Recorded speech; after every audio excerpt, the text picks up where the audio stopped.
All right, so just before I start, a few words in advance, accessibility-wise. If you open this QR code on your phone or on your tablet, then you can follow the talk on your own device. And when you do, then the slides that you see on your device will run in sync with mine here. Please do that, especially if you're visually impaired or if you're sitting farther back. And also, if you happen to be prone to migraines and you're light sensitive and you cannot stare at a bright screen for a lengthy time, then also open this thing on your device and you will see this little blue button in the bottom left. And there you can choose the dark theme. And that should then be easier on your eyes.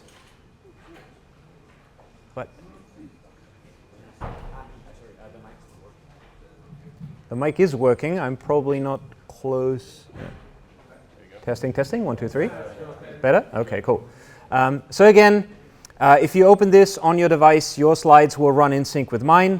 And if you're light sensitive and you cannot stare at a bright screen for 25 minutes, then please select this button here on your device and then select the dark theme. That should be easier on your eyes and therefore on your brains. And then also, if you happen to have a hearing impairment, then please open this link on your laptop and then hit the S key. S as in Sierra or speaker notes, because then you'll effectively get me with a transcript. You can, in theory, do this on a mobile device as well. It just doesn't look very nice. So do this on a laptop, please, if you would like to. Okay?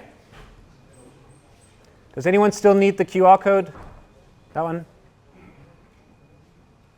Okay, or the link? All right, great. Then let's get started. So if the following sentences are flying around in your organization or any organization that you've ever been a part of, something like, there's a skilled labor shortage, or we can't find any good people, or we'd love to hire more women, but none ever apply. You know, if that sort of thing flies around in your organization, then it's likely that it's doing something very wrong. And there's a lot of companies that do a lot of things rather wrongly. That's not just since COVID and lockdowns and everything. Actually, like back then, a lot of people ended up doing a few things right, and then, or companies ended up doing a few things right and then promptly forgot about it. But today, often companies find themselves rather desperately looking for people at all, or for good people, or at least for new people. And that's rather strange, because for the last at least 30 years, the open source community and companies that align themselves with it have really shown how to set yourself up to actually attract good people. But like I said, essentially most companies, or many companies today, have one or more of the following three problems. One, they don't get any applications at all. When they put out new positions, nobody applies. That's usually a question of visibility, like what channels do you use to communicate, but also the quality of job adverts. They might get a lot of application, but never from people who are the right fit. That's often a problem with the quality of job adverts, but it can also be that the company just makes itself really unattractive to good people during the application interview process. Or they might have no problem finding applicants or candidates, but they all look the same, you know, university degree, white male between 30 and 50. And then to their credit, at least, the companies realize that that really doesn't have to be the case, but they don't really know what to do about it. And those are mostly problems within the organization itself. So before I continue, I want to make one distinction in terms, which is to distinguish recruiting from hiring. So recruiting basically means bringing in new employees by people who these employees will not report to, neither directly nor indirectly. You might do this internally, typically via your HR department, or you might do this, or a company might do this by an external agency, by outsourcing. And in contrast, hiring refers to the more traditional form of bringing in new people, where managers find and hire their own reports. And I'm going to voice a controversial, possibly controversial opinion here. I would say recruiting only exists in, or organizations that depend on recruiting those organizations are those where managers are really either not allowed or not able or not competent to hire. And I think that's actually a shirking of management responsibility where that sort of thing happens, because it is really a manager's job to find good people, forge them into a team, give that team clear objectives, and then remove any obstacles that may stand in the way between the team and achieving those objectives. And if you no longer fulfill one of those tasks, then you're really no longer a manager, right? Because if you hand over a core task to somebody else, not in the form of delegation, I hasten to point out, but by actually handing over the responsibility, then you're simply no longer doing that thing. By way of analogy, if a baker no longer really bakes bread, but they only buy bread and then resell it, they're a bread merchant, not a baker, right? So managers really need to think about what kind of people they want on their team. If you're a manager like I am, you need to do that. Not the HR department, not a recruiting agency, you, me, we. Okay, and then it's usually a good idea to actually write that down, to write down what you're looking for in a person. And that's helpful and convenient because then you can use that thing that you wrote down with some amount of structure and turn it into a job advert, an actual advert for a position that you have open. Now, what belongs in a good job ad? And I'll be confident, bordering on arrogance for a moment. I write good job ads. And I know this not only from conversations with candidates who tell me this in interviews, but I also rarely hear things like, hey, I'm really happy where I am right now, but if I were looking for a job, I'd apply straight away. And what's more, this is one of the best job adverts that I've ever read. So when I put one of those out, they tend to make the rounds because generally people like to read them and then they also pass them on. And they're very long. And contrary to popular law, applicants, candidates do typically read them very, very carefully, as is evident from interviews. And of course, if you write a good job advert, it saves you a lot of work in the interview process. So you just put in the work because it will pay off. And of course, you only have to do it like fully from scratch only once because you can frequently reuse a lot of that content in future job adverts. So what should be in it? Well, what's this about? A one-sentence description of the position. What will I be working on? More details about responsibilities. What should I know? Essential knowledge prerequisites. What can I learn? Opportunities in acquiring new knowledge or skills. What communities will I be involved in? Who is my direct supervisor? That's me, typically. How's work in the organization? Hybrid, remote, any special security requirements? What's the working language of the company, etc. What does my team look like? Team composition and culture. How big is the team? Is there gender parity? Where do the team members live? How do they communicate? What does my work week look like? What's the typical organization of the daily or weekly work? How many meetings are there per week? Are there daily stand-ups? Please say no. Where can I work from? Are there things to consider regarding sort of place of residence? For example, can you only hire within the EU? If that is the case, then say so. Can I work from home? If 100% remote is possible, that should be in there. What time zone do I work in? Is travel part of the job? What contract terms apply? As in, if you already have like general terms for your employment or consultant contracts, why not summarize them here? You already have them anyway. So things like, I don't know, whatever, overtime regulations, holidays, sick leave, home office support, that sort of thing. When would I start? Don't always assume that people are available. People might be employed somewhere else. They have notice periods. So write in what would be the earliest and latest possible start date for the position. What would I earn? Salary. More on this in a moment. How do I apply? Details and deadlines about the application process, and then what happens afterward? How does the interview process work, etc. Right? And all of these things, they tend to be answered in a job ad that I write, and it tends to work relatively well. Salary is a number, and not some wishy-washy phrase like competitive compensation or something like that, right? Because Normally, you have a budget for the position anyway, so maybe you want to deduct a margin for negotiation, you can write that figure in. You will potentially save yourself and your candidates a whole lot of headaches, because there's nothing sillier than putting somebody through 3 interviews and then coming to the conclusion that that person would be an absolutely perfect fit for your team and then not be able to offer them a salary that is compatible with their life situation. That's nothing but wastes time and pure frustration for that person and for you. Don't hurt yourself, just write it in. And also, salaries can be adjusted according to purchasing power depending on where a person lives, if you are transparent about this beforehand. So you could write something like, for full-time employment in such and such country, a monthly salary of such and such amount applies for this position. If you live in another EU country, salary will be adjusted according to the World Bank's purchasing power parity calculator. There's tools for that. You can do that. If you want to do that, put it in, but be transparent about it. If you advertise a job as remote work possible, then for people in this century, that means I have the opportunity to work 100% from home. With the exception of maybe like one annual all-hands company meeting or maybe a quarterly meeting or something like that. 1 day a week in the office, 3 days a month in the office, that's not 100% remote. And I would strongly recommend that you have at least a 100% remote option, even though it might not be mandatory if you do have offices, because that is the only way that you can hold the position open or be open to candidates with family and care responsibilities and for candidates that are unwilling or unable to move from where they currently are. If you don't do that, then you needn't be surprised if you have a lot of people sitting in the office that all look the same and are in the same life situation. And it'll be your own damn fault.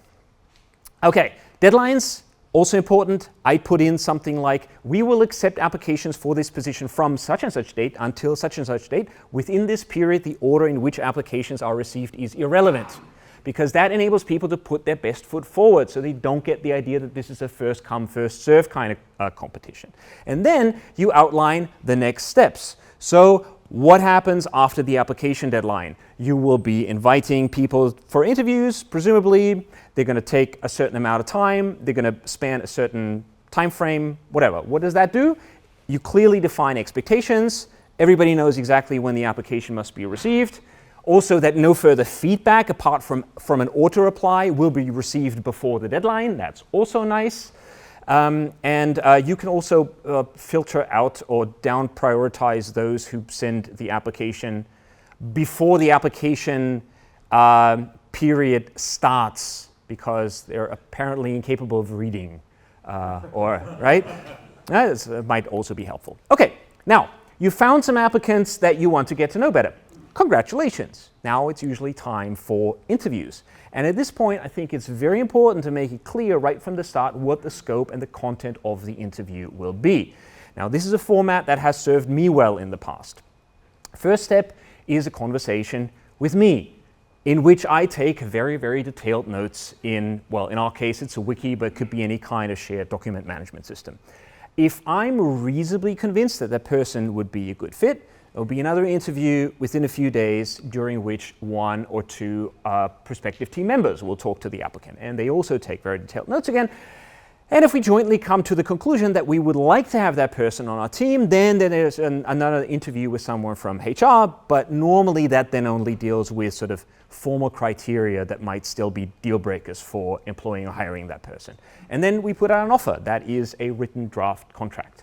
And all in all, the interviews for one person should never really take any longer than a couple of weeks. We try to fit it into 1 week, but we don't want this to be sort of a prolonged multi-week process. Okay, now, maybe you've wondered what could stop people from working for you or with you. Then what's coming now are a few red flags, a few typical warning signs that sometimes show up for candidates during the application process, and it might prompt them to run. And I've picked just 3, pretty much at random. Okay, so for example, if your application process is somehow based on the alleged use of artificial intelligence to separate suitable from unsuitable candidates, then you've probably already lost out on people with natural intelligence. Because that's snake oil, right? Stop it. Because, of course, as we know, any AI solution is only as good as its training data, and in HR, in hiring in particular, it's extremely important to avoid algorithmic bias. Okay. Now, somebody a long time ago tried to convince me that an AI personality test should be sort of a mandatory part of the hiring process, and then I asked, okay, so what are you doing to avoid algorithmic bias in your solution? And there's multiple possible good and bad answers, right? A good answer could be, oh, we're working with such and such university, researchers from such and such university to ensure that we push back on algorithmic bias. Not bad. They could also say, our solution doesn't have any algorithmic bias. Pretty bad. But what they said was, what's algorithmic bias? All right. Okay. Another thing to be wary about is, and this is a bit of an unfortunate trend in many organizations, it doesn't happen so rarely that people sort of switch laterally from the financial to the HR track, and so then numbers people suddenly have to deal with other people, and then that tends to end in those other people becoming numbers, right? That's where you attach scores and numbers to everything. If an intelligent person realizes this during the application process, there's really two options. One, they might run away and tell all their friends what's going on at the company, or two, worse, they decide to hop on because they know how easy the system is to game and to manipulate. And in both cases, the end consequence is that you have more and more people in the company who are willing and able to manipulate systems to their own advantage. If you actually want those people, okay, but it'll be your own damn fault. Please acquaint yourself with things like Goodhart's law or Campbell's law, McNamara fallacy, and so on. Those are things to read up on. Okay, and another red flag is what I call the remote office. That's a working environment in which everybody is 100% remote, but nobody has thought about the fact that this also means 100% distributed and asynchronous. So what they're trying to do is run an office without an office, with all the interesting bits that come with that, you know. Yeah, just don't. Remote offices have become something of a norm during COVID lockdowns, but that's no excuse for still having them. If you really want to run a remote office and scare away good people, your own damn fault. Okay, what can organizations actually do to position themselves without scaring people away? That's where they can learn from the open source software community, and not just since yesterday either. I want to point you to a talk from the CEO of then independent MySQL AB, Morten Mikos, in 2011. Okay, so 13 and then something years, where he talks about how they ran MySQL between 2000 and 2008 when they sold to Sun. And that contains everything that we normally associate with contemporary distributed working already. Over 70% of the workforce working from home, one all-hands meeting a year, communication is always asynchronous and in writing, and there's a bunch of other principles that are clearly internalized by the open source software community. So what do we do in open source software projects? Well, by default, tasks can be completed regardless of the location of individuals. All work tools are designed with this in mind in open source software project, and work is always distributed by default. Also, tasks can always be completed without the need for synchronized coordination. So work is asynchronous by default. Ideas like pair programming or joint hackathons and so forth, they can never be the norm, they're always the exception, because by default, each person always works according to their own schedule. Furthermore, not only are communication channels generally in writing, but also we tend to prefer context-heavy channels over non-contextual ones. That's why in open source software projects, there is so much communication that happens in code reviews, in bug trackers, in threads on mailing lists, or in discussion forums. And then communication in interactive chat channels, that basically just fills the gap or the gaps between the information that's shared in these context-oriented channel. And it's very rarely load-bearing.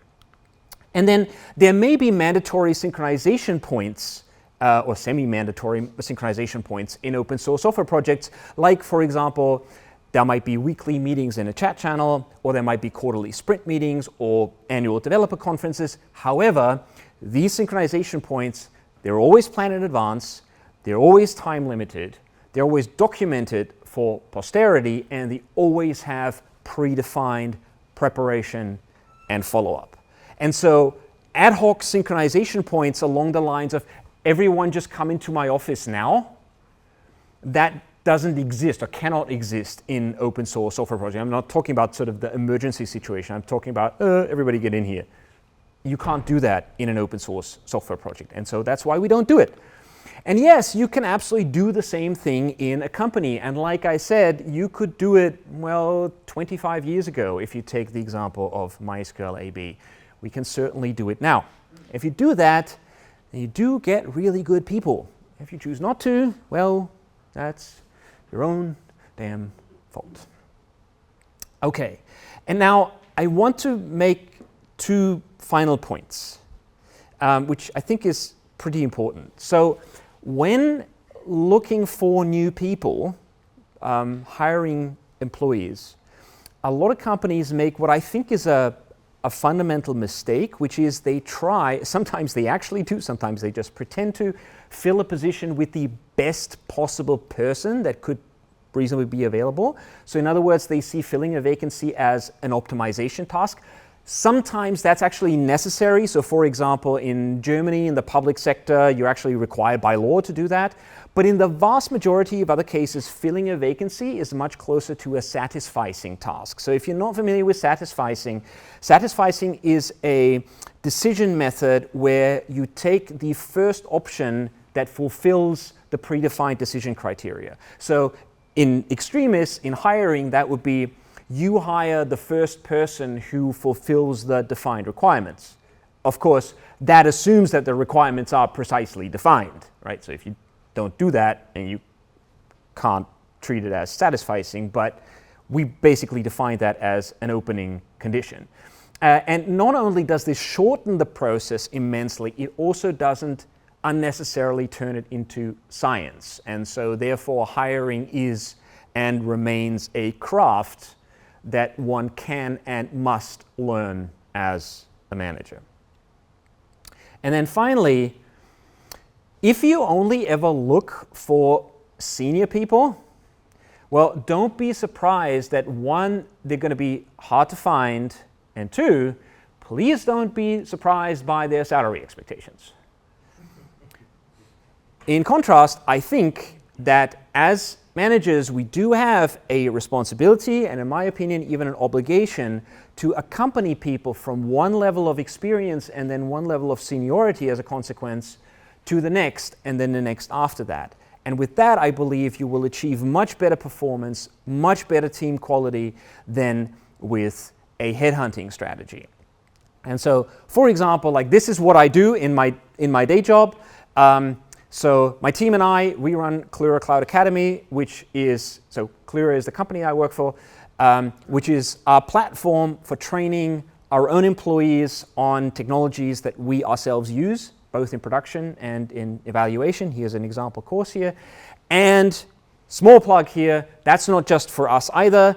If you want to get some of your own folks trained up on those things like OpenStack and Ceph and Kubernetes and OpenTooth and Ansible, you name it, you could just go here, that's shop.clearer.com, and look around and see if you find something that might be useful and suitable for people that you have on your teams now or that you hire in the future.